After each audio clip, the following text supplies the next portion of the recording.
জ্বালানি সাশ্রয়ে স্বাধীনতা দিবসে থাকছে না আলোকসজ্জা, কার্যক্রম নিষিদ্ধ দলের বিরুদ্ধে সক্রিয় থাকবে পুলিশ। ফেব্রুয়ারিতে মূল্যস্ফীতি বেড়ে ৯.13%, আরও চাপে পড়ল মধ্যবিত্ত ও সীমিত আয়ের মানুষ। মরণোত্তর পুরস্কার পেলেন খালেদা জিয়া, নারী শিক্ষা ও গণতন্ত্রের অগ্রযাত্রায় অবদানের স্বীকৃতি। মধ্যপ্রাচ্যের যুদ্ধের প্রভাব রেমিটেন্সে পড়ার শঙ্কা প্রবাসী কল্যাণ মন্ত্রীর, প্রবাসীদের নিরাপত্তায় তৎপর সরকার। শত্রুকে 1 ইঞ্চি জমিও দখল করতে দেবে না ইরান, ট্রাম্পকে বিপজ্জনক পরিণতির কথা জানালো কাতার। দর্শক, স্বাগত জানাচ্ছি দ্য বিজনেস স্ট্যান্ডার্ড এর নিয়মিত আয়োজন ডিবিএস রাত ৮টার সংবাদে। সঙ্গে আছি তামান্না খন্দকার। দেখছিলেন সংবাদ শিরোনাম, এবার বিস্তারিত। চলতি বছরের ২৬ মার্চ স্বাধীনতা দিবস উপলক্ষে দেশে কোনো আলোকসজ্জা করা হবে না বলে জানিয়েছেন স্বরাষ্ট্রমন্ত্রী সালাউদ্দিন আহমদ। তিনি বলেন, দেশে জ্বালানি সংকটের কথা মাথায় রেখে কৃচ্ছ সাধনে সরকার এই সিদ্ধান্ত নিয়েছে। ৮ মার্চ রোববার স্বরাষ্ট্র মন্ত্রণালয়ের সম্মেলন কক্ষে সংবাদ সম্মেলনে স্বরাষ্ট্রমন্ত্রী কথা বলেন। স্বরাষ্ট্রমন্ত্রী বলেন, স্বাধীনতা ও জাতীয় দিবস উদযাপনে দেশের ঐতিহ্যগতভাবে আলোকসজ্জা করা হয়ে থাকে, এবার তা বন্ধ থাকবে। ঈদে যাত্রীদের নিরাপত্তা নিশ্চিতে বিভিন্ন ব্যবস্থা নেওয়া হয়েছে বলেও জানিয়েছেন তিনি। আরেক প্রশ্নের জবাবে মন্ত্রী বলেন, সন্ত্রাস বিরোধী আইনে যাদের কার্যক্রম নিষিদ্ধ রয়েছে তারা বিভিন্ন সময়ে রাজনৈতিক কর্মসূচি পালনের ঘোষণা দিচ্ছে, তবে তাদের কর্মসূচির দৃশ্যমান কিছু দেখা যাচ্ছে না। ২-১টি বিচ্ছিন্ন ঘটনা ঘটছে, পুলিশ ব্যবস্থা নিচ্ছে, ভবিষ্যতেও নেবে। মূল্যস্ফীতি আবারও ৯% ছাড়ল। ফেব্রুয়ারি মাসে সার্বিক মূল্যস্ফীতি হয়েছে ৯.13%। এর মানে হলো ৯ মাস পর মূল্যস্ফীতি আবারও ৯% ঘরে গেল। গত বছরের মে মাসে ৯.০৫% মূল্যস্ফীতি হয়েছিল। অন্যদিকে গত ফেব্রুয়ারি মাসে মূল্যস্ফীতি ছিল গত ১০ মাসের মধ্যে সর্বোচ্চ।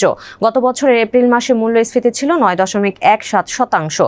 ৮ মার্চ রোববার বাংলাদেশ পরিসংখ্যান ব্যুরো বিবিএস ফেব্রুয়ারি মাসের মূল্যস্ফীতি চিত্র প্রকাশ করেছে। টানা ৪ মাস ধরে মূল্যস্ফীতি বেড়েছে। এর ফলে মধ্যবিত্ত ও সীমিত আয়ের মানুষের উপর চাপ আরও বাড়ল।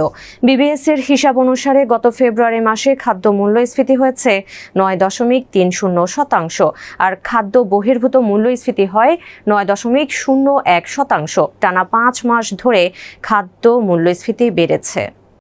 নারী শিক্ষা এবং গণতন্ত্রের অগ্রযাত্রায় শ্রেষ্ঠ অদম্য নারীর মরণোত্তর পুরস্কার পেলেন সাবেক প্রধানমন্ত্রী ও বিএনপির প্রয়াত চেয়ারপারসন খালেদা জিয়া। বিএনপির মিডিয়া সেলের ফেসবুক পেজে জানানো হয়, নারী দিবস উপলক্ষে ৮ মার্চ রোববার সকালে রাজধানীর ওসমানী স্মৃতি মিলনায়তনে আয়োজিত অনুষ্ঠানে রাষ্ট্রপতি মোহাম্মদ শাহাবুদ্দিনের হাত থেকে পুরস্কারটি গ্রহণ করেন খালেদা জিয়ার নাতনি ব্যারিস্টার জাইমা রহমান।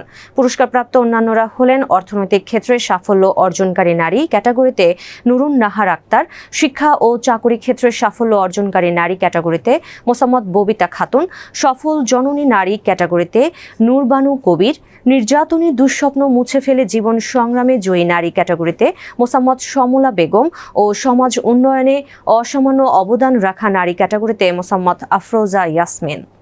মধ্যপ্রাচ্যে চলমান যুদ্ধ রেমিটেন্সে প্রভাব ফেলতে পারে বলে আশঙ্কা প্রকাশ করেছেন প্রবাস কল্যাণ ও বৈদেশিক কর্মসংস্থান মন্ত্রী আরিফুল হক চৌধুরী।